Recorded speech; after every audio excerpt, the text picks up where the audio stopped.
Hola a todos, muy buenas tardes. Mi nombre es Carlos Jaramillo Madrid y tengo el gusto de estar con ustedes. Vamos a ver esta sesión que se llama La realidad de las funciones accidentales. Vamos a ver qué sucede con ellas en el sistema de salud, sobre todo en México, y sobre todo si realmente le damos la importancia que tiene este tipo de situaciones.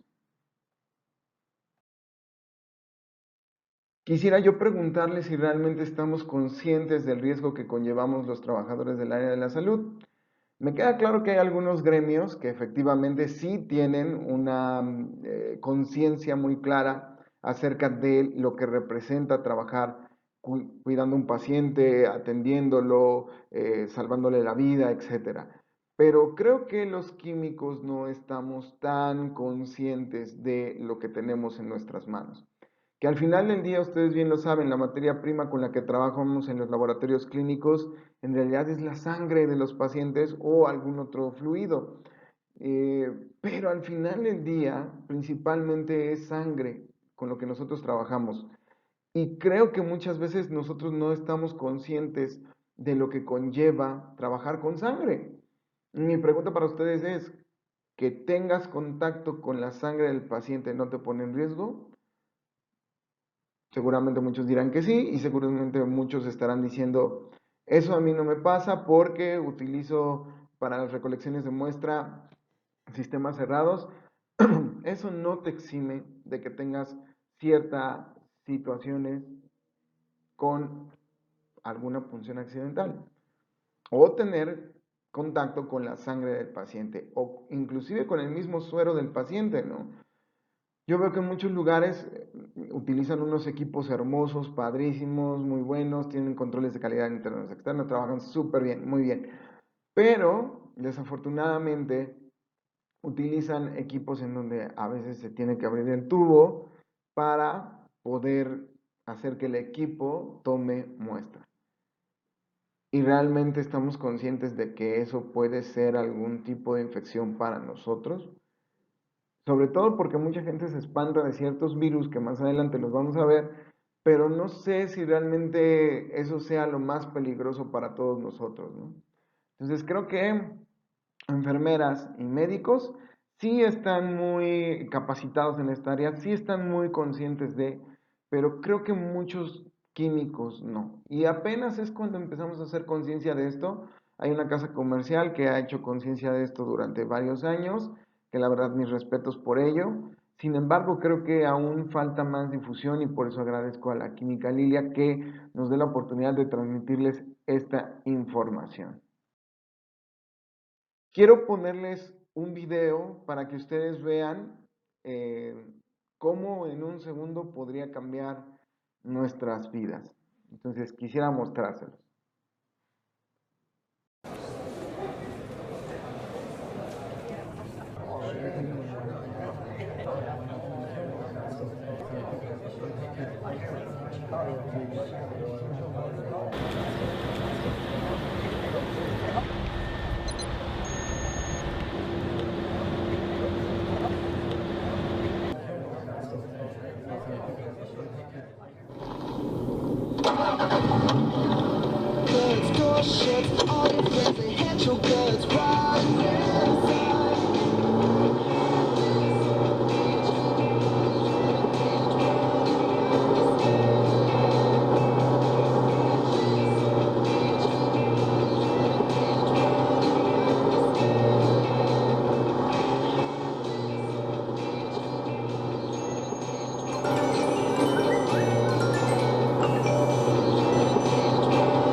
Creo que esto es muy importante porque en un segundo puede cambiar tu vida.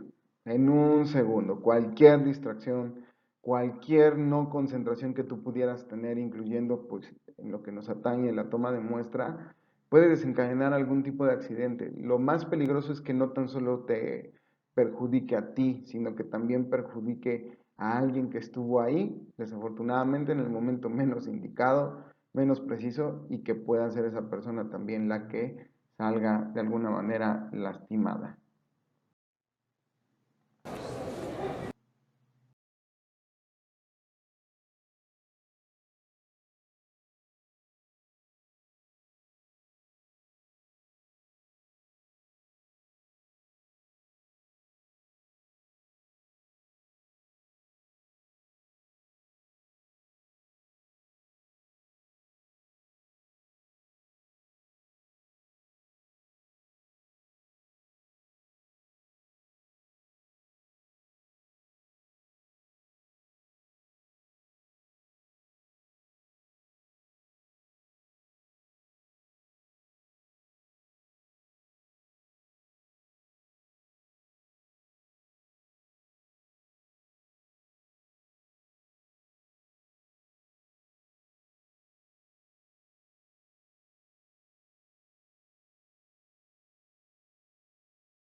Y a lo mejor ustedes dirán, bueno, ¿eso qué tiene que ver con el laboratorio clínico? ¿Por qué me involucra una campaña de cuidar el volante, de estar viendo la vía, la carretera? Pues realmente tiene que ver mucho, porque te vuelvo a comentar, desafortunadamente no tienes ni siquiera la conciencia de que esto pasa. Y si tienes la conciencia, a veces actuamos como si no pasara nada. Obvio, no generalizo, claro que hay químicos que por supuesto que se cuidan mucho, que tienen conciencia de lo que están trabajando, que es sangre, que es un material biológico infecto contagioso, y claro que ellos están cuidando de alguna manera. Pero desafortunadamente no muchos lo hacemos, no muchos lo hacemos. ¿Cuántos profesionales del área de la salud, y aquí sí incluyo, perdón, una disculpa de antemano a todos ustedes, pero cuántos profesionales de la salud no hemos visto como enfermeras, médicos, técnicos, químicos, que salen fuera de una institución y van con una bata, y van con su bata, con la bata con la que estuvieron trabajando, con la que estuvieron en contacto con muchos pacientes que tuvieron diferentes patologías, es más, patologías que a lo mejor ni siquiera ellos han descubierto. Y así van por la vida y van infectando a más personas y no lo sabemos. Entonces, es muy importante todo este tipo de situaciones. Sobre todo, miren, ¿qué les parece? El reenfundar agujas, ¿no? En el capuchón. Yo estoy seguro que hay muchos que son muy diestros, que lo saben hacer muy bien. Sin embargo, aunque seas muy diestro, puede ser que el hacer ese tipo de prácticas cotidianamente o muy regularmente te ponen en riesgo y que en algún momento pueda pasarte esto. Desafortunadamente, en algún momento te puede pasar. Y no es que es algo que yo te desee, claro que no. De hecho, para eso es esta plática, para tratar de concientizar. Pero puede llegarte a pasar, es más, estoy seguro que en algún momento de la vida, la mayor parte de todos los químicos, enfermeras, médicos, se han puncionado con algún objeto punzocortante. Y desafortunadamente no se reportan. Ahorita vamos a llegar a ese punto, pero ¿cuántos no nos hemos funcionado? Y de repente decimos, ah, mira, no me enfermé, me hice estudios después, salí bien y no, no estoy enfermo. ¿No estás enfermo de qué? ¿Sabes cuántos patógenos hay? ¿Sabes cuántos se pueden transmitir por la sangre o por piel? ¿Sabes cuál es el riesgo? Realmente creo que no muchos estamos conscientes, ¿no? ¿Cuántas veces hemos visto a nuestras compañeras de laboratorio fashion? Yo le llamo fashion. ¿Qué es fashion? Pues con su cabello alaciado, muy bonito, con su maquillaje, con faldas o minifaldas, con zapato de tacón, eh, con zapato abierto inclusive. Y bueno, muchos de los químicos y pacientes, seguramente varoniles, se los van a agradecer mucho. Sin embargo, sí creo que esto pone en riesgo totalmente a esas químicas. Y no nada más eso, o sea, me he encontrado con químicas que llevan uñas como de Niurka, Marcos, así grandotas, grandotas, grandotas, bien bonitas, bien padres, pero eso te puede restar movilidad, eso te puede dar alguna situación con algún reactivo, con la sangre con la que estás trabajando, con el suero. Imagínate que se te caiga un suero en la mano y no llevabas guantes. ¿Estás en riesgo? Pues claro que estás en riesgo. Claro que hay una situación ahí que tú tienes que cuidar y que tienes que hacerte consciente. Por eso es que las diferentes normativas piden que siempre sea uña recortada, guantes, sobre todo, cubrebocas, gogles, cabello recogido, con casi nada de maquillaje, porque pudieran tener reacción con algunos de los reactivos, sustancias químicas que nosotros manejamos en el laboratorio. Entonces, es importante que tú... ¿Y cuántas veces no hemos visto esto? Yo lo he visto desde que estoy haciendo prácticas profesionales y alguna vez lo hice yo, por supuesto, pero no había nadie que me tratara de hacer conciencia y por eso es esta plática, porque cuántas veces no hemos visto a gente que guarda en el refrigerador de los reactivos, es más, he visto hasta en el de las muestras que están resguardadas después del proceso, ahí están las tortas o la comida en el topper o en el contenedor, como quieran llamarlo, su coca, como vemos aquí, y eso no los pone en riesgo a ustedes. Es más, no pone en riesgo los reactivos que tienen cerca. Muchos me dirán, bueno, están empaquetados, que no sé qué. Tal vez sí, tal vez no. Mi pregunta es, ¿alguno de ustedes lo ha medido? Y seguramente muy pocos de ustedes dirán que sí.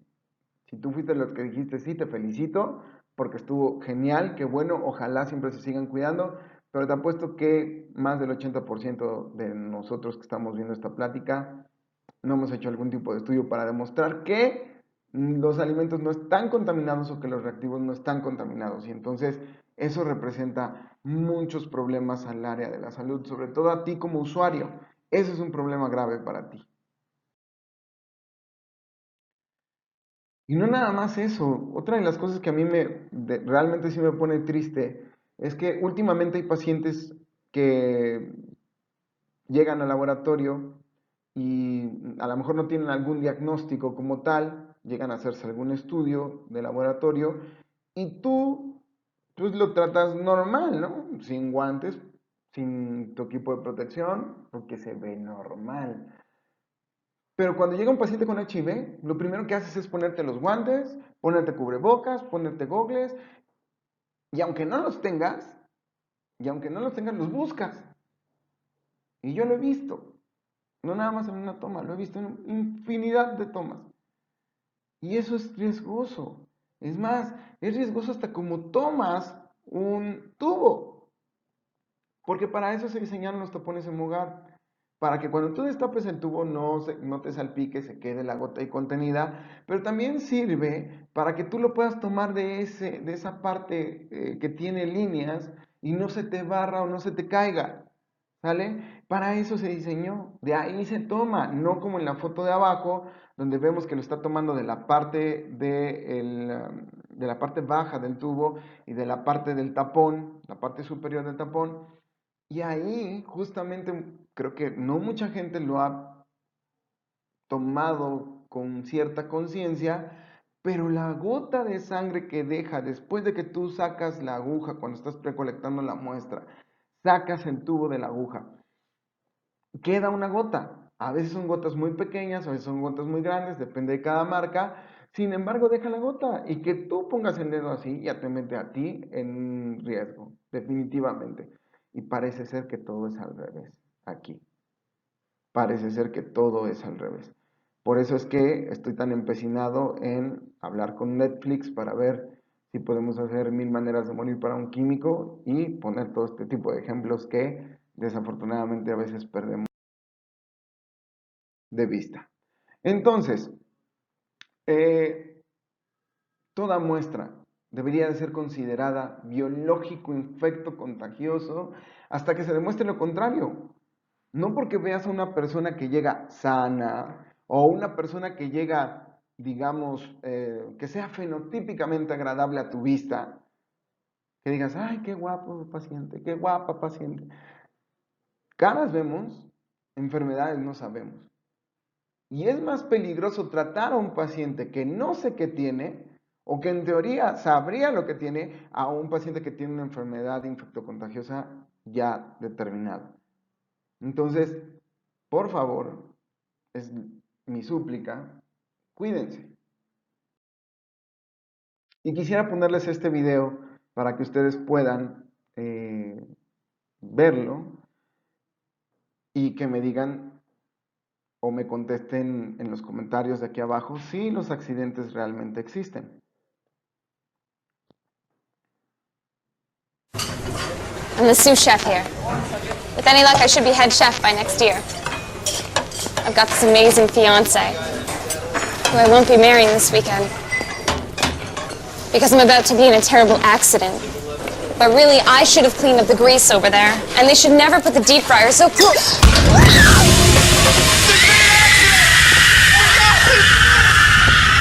Somebody help me!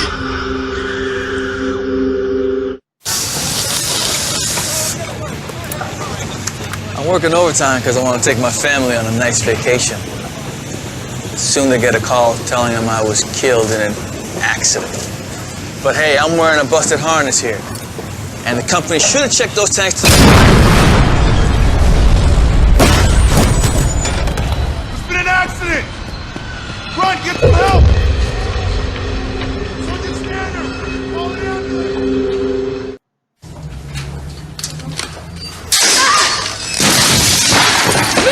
Somebody help! Accident? There's no accident. The company should have replaced that ladder years ago. I knew I shouldn't have reached over like that. And why isn't there a strict policy about two people doing a job like this?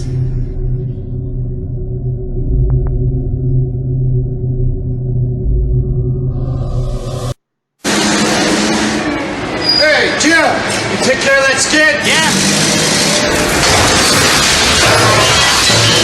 Oh, 911! We got an accident here! This was no accident. The company knows it's against code to store that much weight up there. I knew I should have been focused on what I was doing. And it's obvious the supervisor didn't report that broken shelf.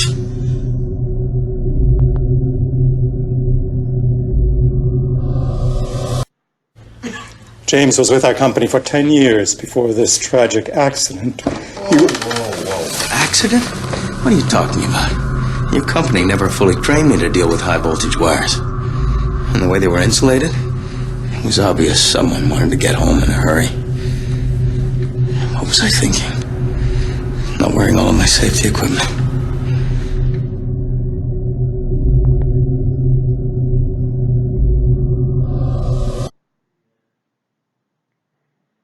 Y esto último es lo que me llama la atención. Cuando dijo, ¿cuál accidente? La empresa nunca me entrenó a mí para poder realizar este tipo de trabajo. Mi pregunta es, tú como flebotomista, ¿cuánto entrenamiento tuviste? ¿O qué capacitación tuviste para poder recolectar muestras? Por eso las recomendaciones europeas hoy en día piden que por lo menos sean 100 tomas acompañado. 100 tomas por lo menos para que puedan dejarte tomar muestra. Pero ojo, acompañado me refiero a que te van a guiar, pero tú ya vas a desempeñar el trabajo y te van a decir si estás bien o estás mal. Aquí el problema es quién te va a calificar.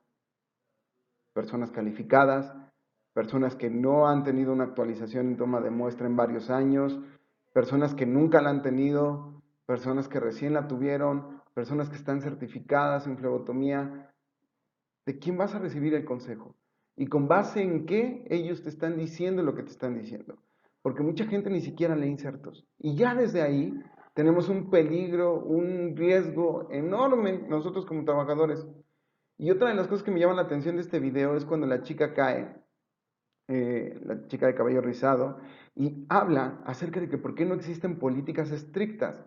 Desafortunadamente parece ser que nos tienen que cuidar a nosotros como químicos porque nosotros mismos no nos cuidamos. No nos cuidamos. Cuando es momento de tratar a algún paciente o alguna muestra, parece ser que creemos que nada nos va a pasar, que nuestra piel es de acero y que nada nos va a suceder y realmente estamos totalmente equivocados. Cuando crees que nada te va a pasar, es cuando estás más vulnerable a que te sucedan ese tipo de accidentes, como los accidentes que vimos. Y realmente mi respuesta para todos ustedes es mi opinión. Obviamente cada uno de ustedes tiene su propia opinión, pero en mi opinión los accidentes no existen. Los accidentes nosotros los vamos creando con diferentes situaciones que dejamos de hacer porque las creemos no peligrosas, porque no hemos hecho un estudio para ver si realmente son o no son peligrosas o qué tanto riesgo corro. Y pues obviamente dejo eso como algo X, que no me va a pasar, pero realmente les vuelvo a repetir, cuando crees que no te va a pasar es cuando más vulnerable estás a que te suceda. Entonces, nosotros deberíamos de generar políticas, así como peleamos la recodificación, que se me hace una cosa buenísima, ojalá lo logren chicos, ojalá que sí. Así también deberíamos de pelear por políticas que nos cuiden a nosotros, como trabajadores del área de la salud. Y no estoy hablando nada más de químicos, estoy hablando de técnicos, de biólogos, de enfermeras, de médicos. Todos deberíamos de unirnos para poder generar este tipo de políticas y de alguna manera obligarnos a nosotros mismos a cuidarnos.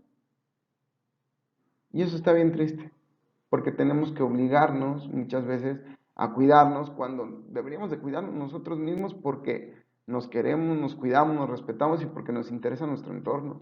Pero a veces no es así.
y de repente pierdo de vista que tengo muchos riesgos dentro del laboratorio clínico, como por ejemplo los patógenos que pueden ser transmitidos por la sangre.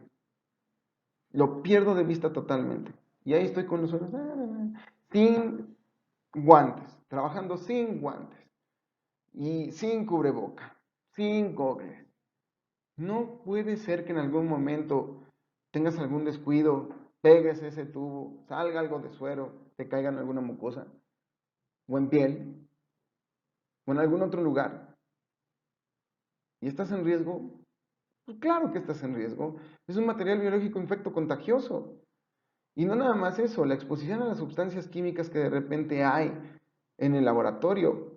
Lo pierdo de vista, ni siquiera sé leer pictogramas, ni siquiera sé leer código de colores para saber si la sustancia es tóxica, es flamable, etc. No lo sé. Es más, no sé si produce gases peligrosos alguna reacción que yo haga. A veces no lo sé, a veces sí lo sé, pero no. Se me olvida y me digo que nunca me ha pasado nada. Y esto puede desencadenar riesgos respiratorios, riesgos de otro tipo que ni siquiera tendríamos que estar pensando u hablando de ellos. Entonces, quiero que ustedes vean esto. Existimos a cerca de 35 millones de trabajadores del área de la salud en el mundo.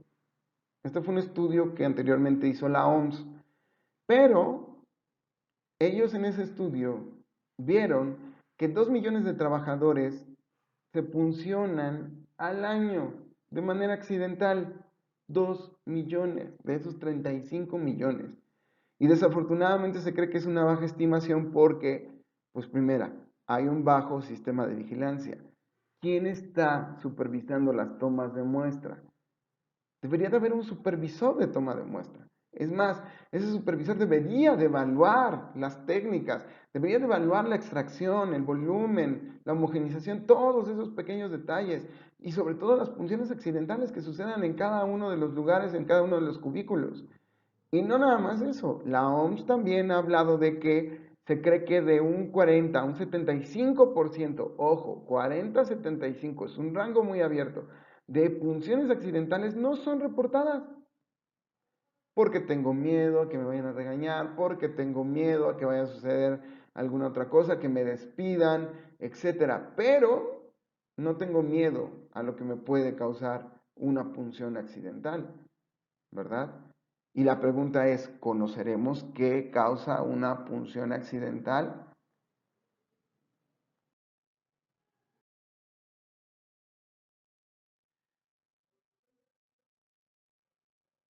Hay estudios que ya se han hecho, o que han hecho diferentes hospitales, sobre todo Estados Unidos lleva a la vanguardia y algunas escuelas de enfermería en Sudamérica, en donde han visto la incidencia de las punciones accidentales. Y tomando este estudio de Estados Unidos, habla que 22% de los médicos se puncionan y mueren derivado de una punción accidental. Obviamente no es la punción la que los mata, sino es el padecimiento que adquieren después de una punción accidental. Pero no nada más ellos, las enfermeras tienen un 39%. Y luego, ¿qué creen? Seguimos los técnicos, ahí estamos metidos. Los químicos están metidos con los técnicos. Y entonces vean que esto es algo que realmente es de cuidado como tal. Ya está, hay muertes reportadas, hay seguimiento de las punciones accidentales. Y si ustedes ven aquí, hay un 40% de incidencia de hepatitis B y C por una punción accidental. Esto es, la probabilidad de que tú te infectes de hepatitis B o C es de un 40%. Y vean, un 4% de HIV, pero también un 56% de otros patógenos que inclusive ni siquiera podrían ser virus. Y eso es lo más riesgoso. En estos estudios que se realizaron en Estados Unidos, podemos ver que esto es algo alarmante. 1 de cada 3 víctimas no es el usuario original del dispositivo. Eso está terrible. Porque a veces ni siquiera fue el flebotomista la persona que usó el punzocortante, sino que fue alguien más que se puncionó. Yo he visto, nadie me lo cuenta, yo he visto químicos que funcionan cuando van a piso y a veces por practicidad y por no tener cerca los materiales o inclusive su material de toma de muestra, su contenedor, etcétera, lo que hacen es picar la cama del paciente con la aguja. Y desafortunadamente muchas veces ahí se queda. Y entonces eso puede derivar en una punción accidental para el personal de intendencia, para el personal médico, de enfermería o familiar del paciente. De verdad, créanme que esto está terrible.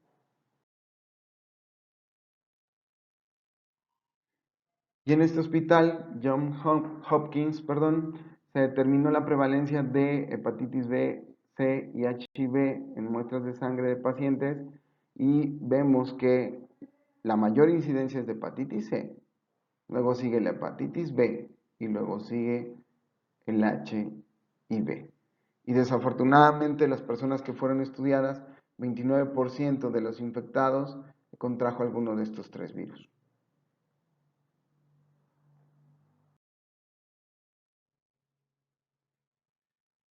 Y esto es algo muy importante.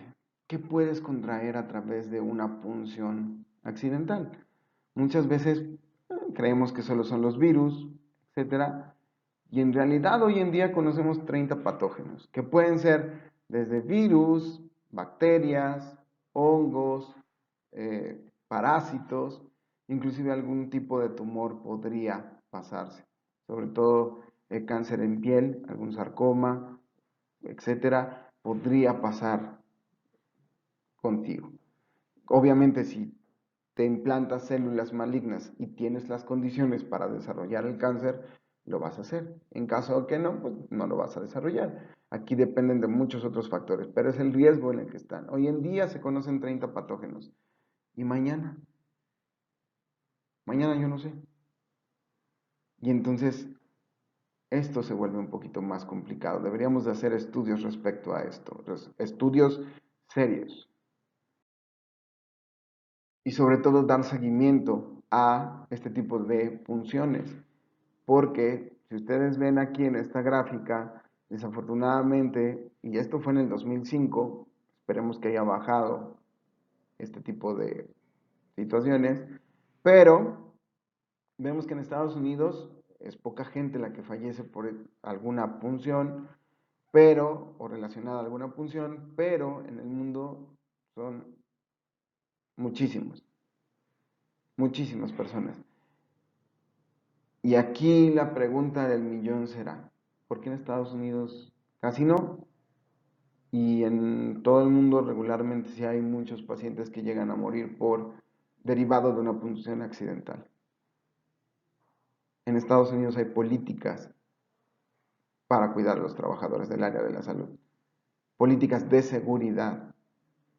Y desafortunadamente en México tenemos algunas, pero algunas son muy ambiguas y algunas otras no van determinadas hasta ciertos niveles, hasta ciertos puntos en donde tendría que ir. Y esto es algo que debemos empezar a trabajar ya. Urge que empecemos a poner manos a la obra y trabajemos ya. Es importante reportar todo incidente sucedido. Todo se tiene que reportar. ¿Por qué? Porque cada institución tiene un protocolo. Todos son muy similares, pero en algunas cosas varían. ¿Por qué? Porque los rige la Secretaría de Salud, pero cada institución de manera interna tiene que ver con ello, ¿no? Entonces, es muy importante que lo digas. Si te puncionaste de manera accidental, de inmediato, ve con tu jefe, repórtalo y ellos te indicarán la profilaxis correcta. Porque hay diferentes tipos de riesgo que pudieran darse desde, pues, que son de menor riesgo o de mayor riesgo y va a incrementarse de acuerdo al paciente, a la profundidad de la punción, a la cantidad de sangre que había en el dispositivo, etcétera, ¿no? Entonces, Son muchos factores que tú tienes que tomar en cuenta para que realmente veas si te puedes infectar de algún virus, sobre todo de estos que son los que más importancia les damos, pero si ustedes ya vieron, pues hay más virus a los que hay que tenerles cuidado, bacterias, hongos, etcétera, ¿no? Entonces, tienen que identificar si es de alto riesgo, si es de bajo riesgo, y una vez que ustedes lo identifican, tienen que, inclusive la institución tiene que dar el seguimiento a esos pacientes para ver si estuvo infectado o no, o si saben si está infectado o no con alguna enfermedad biológico infectocontagiosa o con algún virus, etcétera.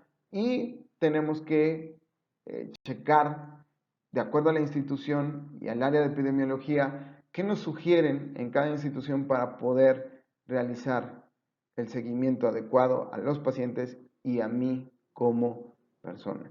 Esta información la sacamos de la Federación de Medicina de España y vean que obviamente hay diferentes tipos de cuidado que debes de tener, sobre todo cuando es fuente desconocida, tienes que seguir ciertos pasos. Primero identificar al paciente, checar con el área de epidemiología para ver si tienen algún documento de ese paciente, si presenta alguna enfermedad biológico infectocontagiosa, etcétera, o en su defecto, si ya es positivo a algún padecimiento, pues obviamente ya podrán aplicarte la profilaxis adecuada. Vean, ellos recomiendan tener abstinencia sexual, por supuesto, o uso de preservativo y dar el seguimiento de la serología por lo menos 30, 90 días y en algunos casos hasta 1 o 2 años más.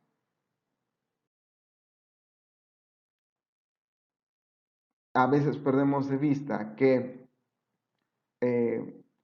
la persona que se punciona tiene que dar un seguimiento, tiene que aplicarle pruebas de serología para ver si tiene algún padecimiento, fue adquirido o no. Uno tiene que ser en el momento para que demuestren que el paciente efectivamente no tenía ninguna enfermedad, o más bien la persona que se puncionó no tenía ninguna enfermedad, y posteriormente tienen que darle seguimiento periódicamente para ver si desarrolla o no alguna enfermedad.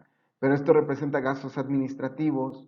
Obviamente, pues, si se infecta, tiene que haber un tratamiento que muchas veces no son económicos, o inclusive, pues, a los jefes de laboratorio les pega un poco por la compensación que pudieran darle a alguno de estos trabajadores. Pero los costos indirectos son el tiempo perdido del trabajador y el tiempo usado para el reporte. Pero lo más importante es el impacto psicológico para el trabajador y su familia. Eso es lo más importante.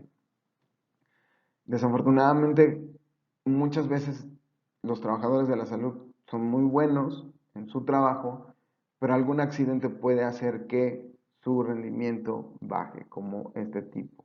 Sobre todo si están conscientes. Si no están conscientes, creo que no va a pasar mucho, pero si están conscientes, claro que les puede afectar esto de manera importante.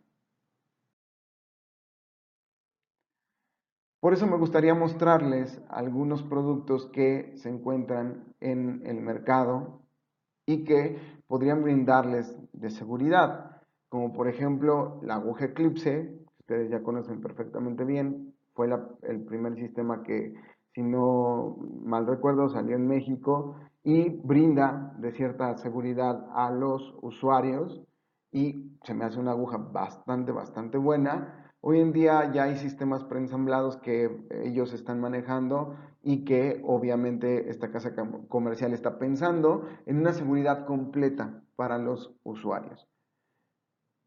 También tenemos sistemas preensamblados con equipos alados. Es más, un equipo alado, los que llaman mariposa, el equipo alado es un equipo de seguridad. Después de que tú tomas la muestra, este dispositivo regularmente tiene ese broche de seguridad para que tú, ese mecanismo de seguridad, lo hagas hacia la aguja, recubras la aguja y ya no haya posibilidad a una punción accidental. Tenemos este otro equipo al lado, que es de la marca que ustedes ya conocen, que es un sistema muy bueno, tiene una retracción de la aguja de manera mecánica. Ustedes solo aprietan esa parte que se ve como negra y automáticamente la aguja se contrae y listo. Lo único que sí les quiero decir es que por favor, antes de aplicar o de presionar el botón, por favor pongan una gasa, pero no presionen la piel del paciente, solo sobrepongan la gasa, activen su dispositivo de seguridad y después presionen, porque si no lo hacen, el movimiento mecánico que tiene es muy fuerte y entonces de repente genera un flush. Pero es un dispositivo bastante bueno y hay otras casas comerciales que tienen el sistema de seguridad integrado en el holder. También son buenos y también funcionan bastante bien. La aguja de seguridad de la marca comercial que ustedes están viendo ahí es muy buena y sobre todo aquí están colocando el sistema preensamblado. El sistema preensamblado es genial. El sistema preensamblado, perdón, es genial porque el sistema preensamblado da una seguridad total, porque así como tomas la muestra se tiene que desechar. Solo te pido que leas el inserto del plástico con el que están hechos los holders desechables para que no pienses que va a ser una contaminación excesiva la que va a pasar.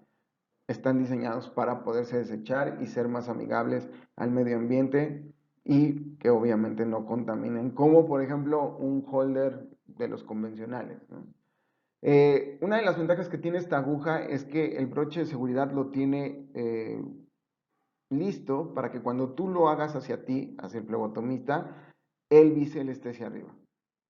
Y obviamente ya no hay problema con que estés buscando el bisel está hacia arriba, realizas tu punción y una vez que realizaste ya tu venopunción, sacas el dispositivo de seguridad y con el dedo pulgar de la zona donde ven ustedes que está como curva, ahí presionan con el pulgar y hasta que escuchen el clic ya está activado el dispositivo de seguridad. Entonces, por favor, nunca lo volteen hacia arriba, siempre manténganlo hacia abajo y así presionenlo para que si hay algún flush de sangre que pudiera pasar por la activación del broche de seguridad, caiga en la piel del paciente, lo podamos limpiar y listo. No hay mayor problema.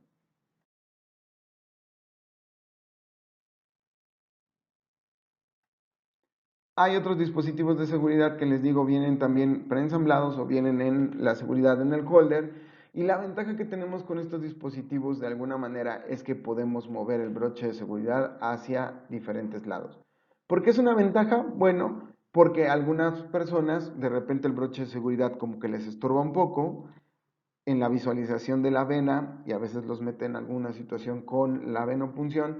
Sin embargo, con este dispositivo ustedes lo pueden hacer hacia un lado y ver perfectamente la vena, perfectamente la aguja, a realizar su punción y cuando vayan a ustedes a terminar, pueden activar el dispositivo de seguridad ya sea desde donde se encuentre el broche de seguridad o volverlo a colocar hacia arriba y activar el dispositivo de seguridad.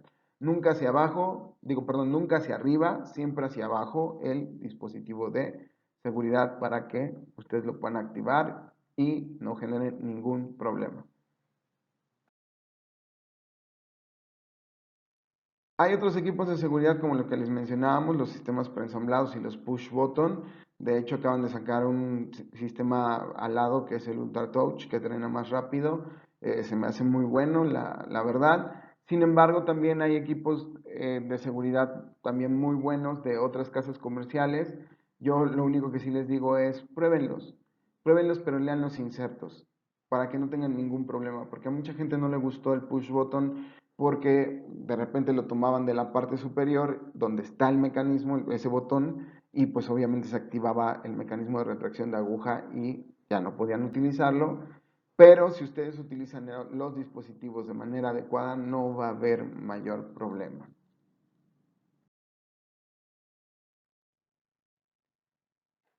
¿Por qué es que las recomendaciones europeas que salieron el año pasado ahora hablan mucho acerca de un holder por paciente? Y sobre todo la OMS. Sobre todo la OMS lo dice de manera clara y ahí precisa.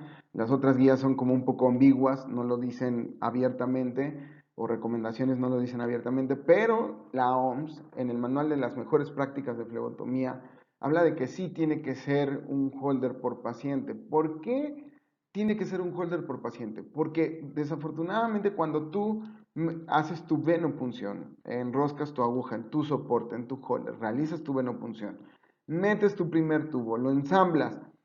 La manga retráctil que tiene atrás la aguja, que deja libre precisamente la cánula hacia el interior del tubo, esta acción se realiza para que la sangre pueda pasar de la vena hacia dentro del tubo por una presión negativa, succión, tiene vacío, lo va a absorber. Sin embargo, el problema está en que cuando tú quitas ese tubo, hay una fracción de segundos en donde esa manga retráctil no regresa a su posición original y por lo tanto va a dejar un flush de sangre en el holder. Y mi pregunta es, ¿tú lavas el holder? ¿Desinfectas el holder? Por lo menos entre días de trabajo o carga de trabajo del día. Muchos me han dicho que sí en las diferentes sesiones que hemos dado, pero la gran mayoría yo sé que no lo hace.